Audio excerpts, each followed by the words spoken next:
Classificação indicativa. Livre para todos os públicos.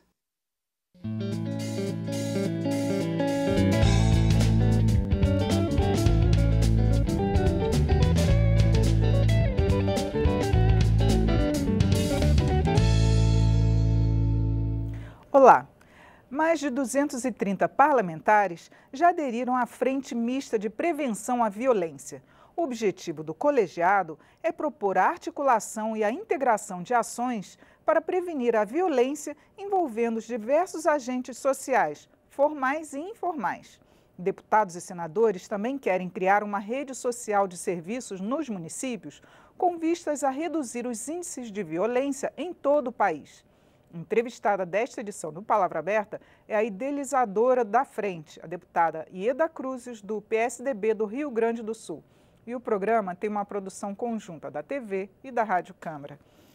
Bom, bem-vinda, deputada Ieda Cruzes. Obrigada, Regina. Gostaria que a senhora primeiro falasse da experiência que a senhora teve quando foi governadora do seu estado, que a senhora também criou um programa de prevenção à violência. Queria saber se é possível trazer para o âmbito nacional essa experiência. Olha, sem dúvida, lá no Rio Grande do Sul, o meu ato durante a formação de governo foi mostrar aos secretários convidados para formar o governo de que eles não trabalhariam cada um por si. Eles trabalhariam em sintonia, sempre guiados por um programa estruturante maior. E o primeiro que eu lancei em fevereiro do primeiro ano de governo foi o Programa de Prevenção da Violência, com entidades internacionais como a Unesco, organizações da sociedade civil preocupadas com a questão da violência, todas as secretarias. E em pouco tempo, os gráficos mostram que os índices de criminalidade e os índices de violência conseguiram se reduzir em quase todos eles. E eu tenho isso presente porque também em 2007 tomou posse o governador de Pernambuco, que tinha os maiores indicadores de violência e homicídios do Brasil, e em 4 anos o número de homicídios foi drasticamente reduzido. Não é o que nós queremos, mas houve uma contenção na violência. Da mesma forma, o Espírito Santo, em 2011, montou o seu programa estadual e teve um resultado que o Espírito Santo saiu de 5º estado mais violento para o 15º estado mais violento, em pouco tempo. Só que de 2015 para cá, há um refluxo. De novo, a violência se torna alguma coisa que perturba a vida de todos os cidadãos e cidadãs e é o problema maior a ser enfrentado por uma casa legislativa como a nossa.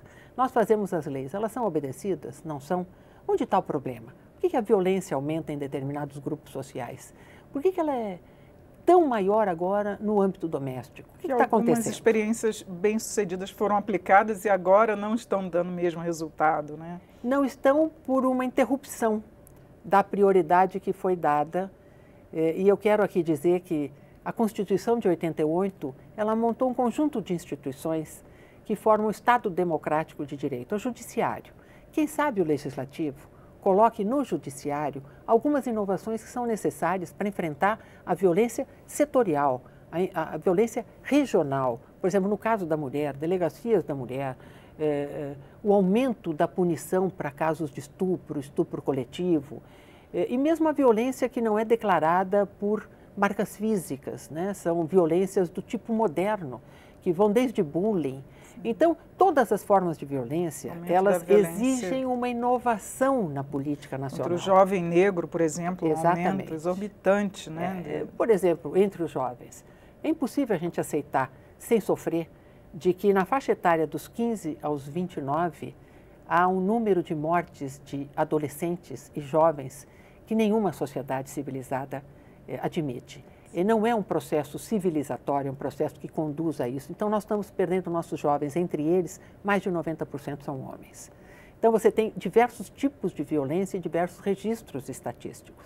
E dentre as populações com características distintas, por exemplo, a violência recai, não nos estados do Sudeste e do Sul, mas recai nos estados do Norte, Nordeste e Centro-Oeste sobre o negro, sobre a negra. Então, você tem casos específicos que requerem legislações específicas, atitudes de executivo, atitudes de câmaras de vereadores, de assembleias legislativas, da Câmara dos Deputados, do Senado Federal. Então, você tem uma forma de violência do mundo do século XXI que precisa ser enfrentada.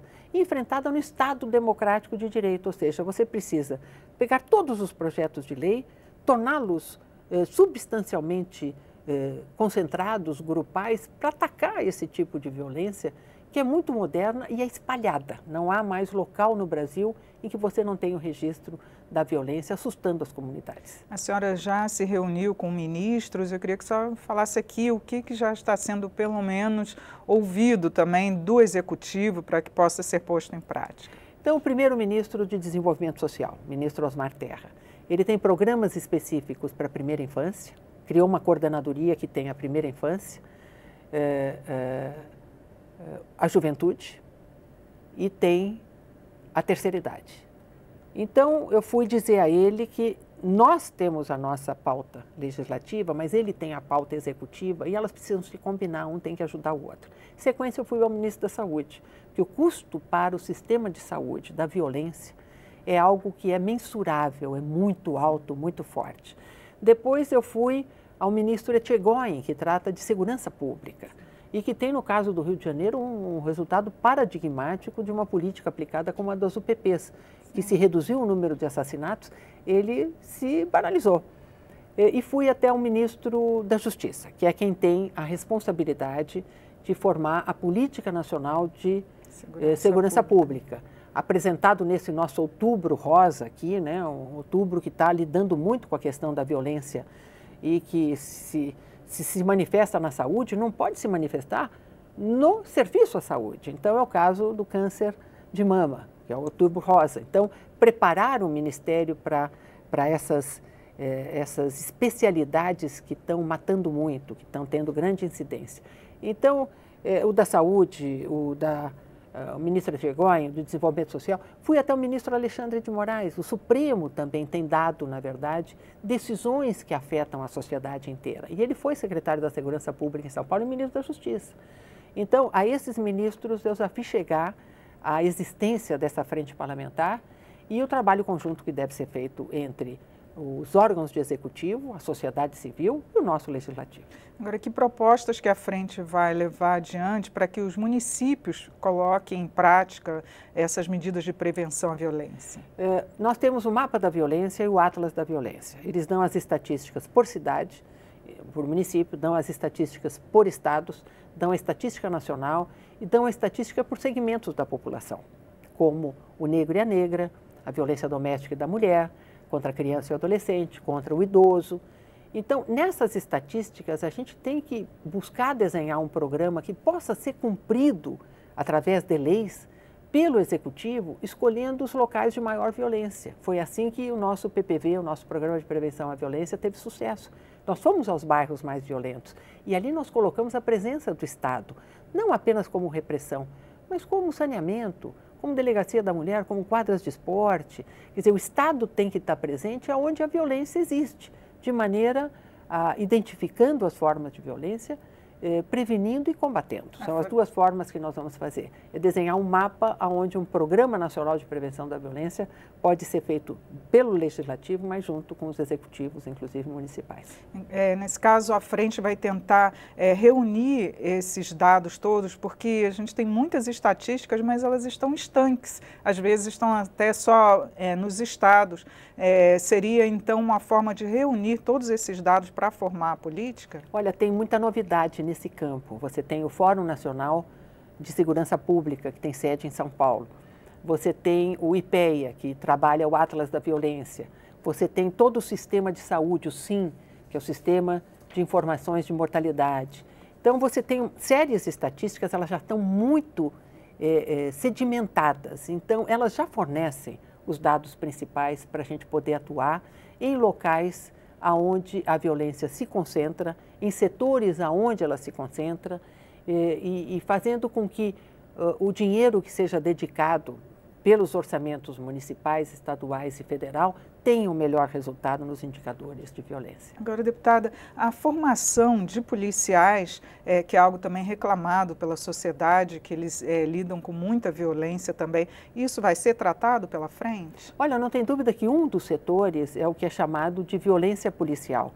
E o outro que está muito muito crescendo contra policiais. Sim. Então você tem os dois lados já, né? Então é a formação do policial em locais de extrema violência. Então você tem, além da ação de repressão, você tem que ter ação de prevenção.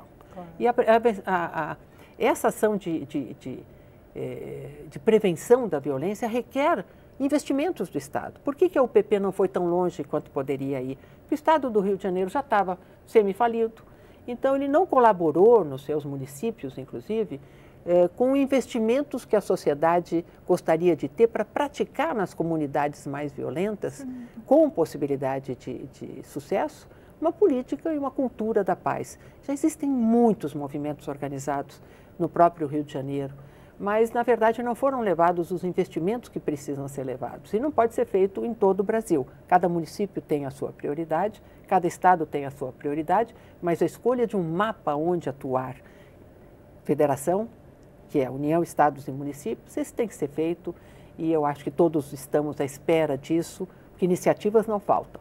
Falta apenas a definição de um programa estruturante nessa área. Tá certo, deputada. Muito obrigada por seus esclarecimentos aqui no programa. Regina, obrigada e vamos continuar seguindo nessa que é uma missão de todos nós, reduzir uma violência que está fazendo crescimento indesejado no Brasil. Eu conversei sobre a Frente Parlamentar Mista de Prevenção à Violência com a coordenadora do colegiado, a deputada Ieda Cruzes, do PSDB do Rio Grande do Sul. Você pode acessar esta e outras edições do programa em nosso site, no câmara.leg.br/palavra aberta. Eu sou Regina Assunção e agradeço a sua audiência. Até a próxima.